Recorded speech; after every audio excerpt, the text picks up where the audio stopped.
Everyone, this is Tisch Aitken, and today is the full moon in Virgo. It is March 18th, 2022. There are a lot of planets swimming in Pisces, and yet the full moon in Virgo is in a mutable earth sign. The full moon occurred this morning at 3:18 a.m. Eastern Daylight Time at 27 degrees and 40 minutes of Virgo. And this full moon makes a beautiful angle to Pluto, the planet of transformation and empowerment. And they both make a good aspect to the north node of Karma, which is transiting in the fixed earth sign of Taurus. So there is a lot of beautiful energy available. Mercury, Venus and Chiron are working in harmony, and they just made a good aspect at 12:24 p.m. Eastern Daylight Time. And the Sun will be working in harmony with Pluto at 3:37 p.m. Eastern Daylight Time. So there is a lot of healing and regenerative qualities to this full moon. But with that said, Venus is squaring Uranus. They're going to make an exact square tomorrow on March 18th at 7:16 a.m. Eastern Daylight Time. That can go in different directions. That can be exciting and unpredictable and fun and creative, but a full moon is generally a release and a culmination, and when it's opposing 4 points in Pisces, which it is at the moment, well, not all of the points, but there are 5 points in the sign of endings and the last sign of the zodiac. And Pisces is a very sensitive and emotional and intuitive sign. This can definitely bring endings, but also releasing what's keeping you from the dream, because we are in Pisces season. Jupiter and Neptune are doing an incredibly special dance together. They're going to meet up directly from April 9th through April 12th, and they're going to peak on April 12th at 23 degrees and 59 minutes of the mutable water sign of Pisces.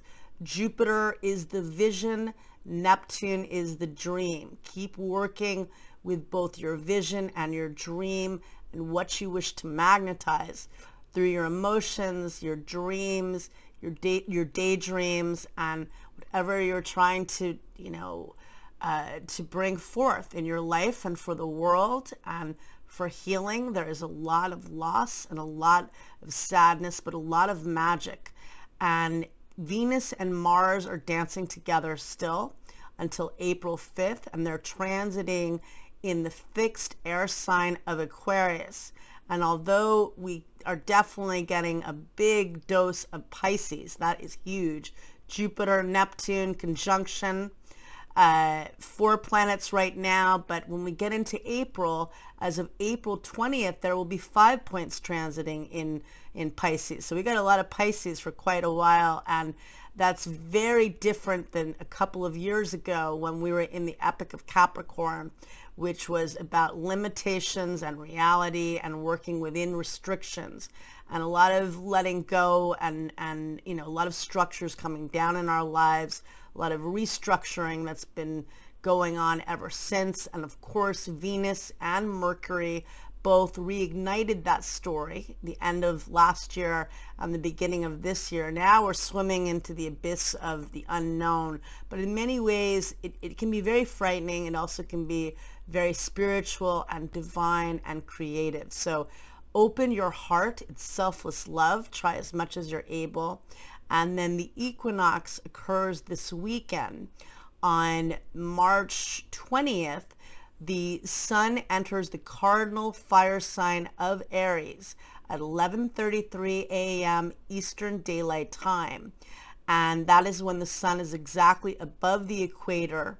In the Northern Hemisphere, it is the beginning of the spring equinox, which is a time of renewal and planting new seeds. In the Southern Hemisphere, it is the beginning of the fall equinox, when it's a time of release and letting go. and preparing for the next season, which will be the winter solstice. So honoring those seasons, and I cast the chart for the equinox for Washington, D.C., and the ascendant is 29 degrees of Gemini. So the final degree of Gemini, which means that Mercury is the ruler of the chart. Mercury is in Pisces, technically in its detriment, in a challenging placement in that it's not that logical or cohesive, but it's incredibly imaginative.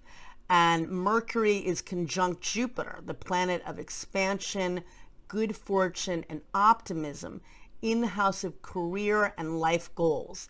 The sun in Aries at the world point, hitting each and every one of us. That's a cardinal fire sign that is about action and getting things going.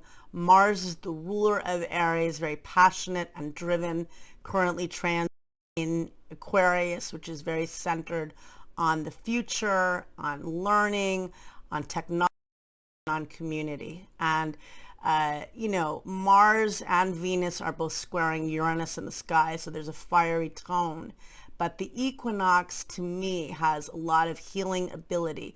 First, it's about tapping your dreams in a very uncertain and scary time, because later on the day of the equinox, Mercury will meet up with Jupiter at I believe 9:06 p.m. Pacific Daylight Time, and on March 21st at 12:06 a.m. Eastern Daylight Time. Again, Mercury is the ruler of the equinox chart, cast for Washington, D.C., and it is conjunct Jupiter, the grand benefic, which is technically in its dignity while in Pisces, and it will remain in Pisces until May 10th, and then it will return to the sign of Pisces on October 28th through December 20th. So we've got a little while longer, and then it will be transiting in the late degrees of Pisces later in the year. And in this chart, let's see, Pluto, which is the planet of death and rebirth, is in the 8th house, which is the Scorpio house of healing, transformation, death and rebirth, other people's money and resources. But it makes a beautiful trine to the north node of karma, which is in the 12th house of dreams and spirituality and loss. So honoring the loss, but also finding a way to heal and transform this together through spirituality, through love, through diving and going towards the Mercury-Jupiter conjunction at the top of the chart in Pisces, which is suspension of disbelief. It's believing in magic in a time that really can feel like there's no magic. There's a lot of horror on the stage in so many ways, and a very sad time, but we have to keep believing in dreams. And I think the universe really wants to remind us of that fact. So that is taking place as well.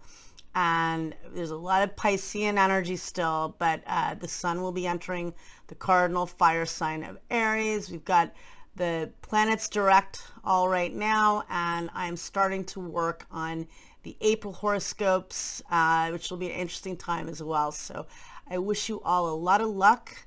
The equinox is this Sunday, so do something to honor the energy of the next 3 months. Mercury-Jupiter conjunction. What vision do you want to expand?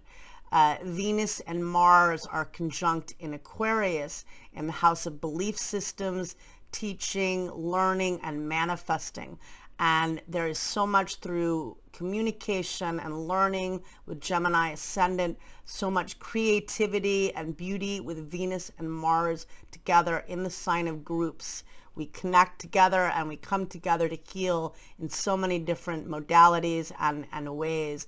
And then Mercury and Jupiter conjunct at the top of the chart, having optimism that we can magnetize a healing and loving new future, even in a time of chaos.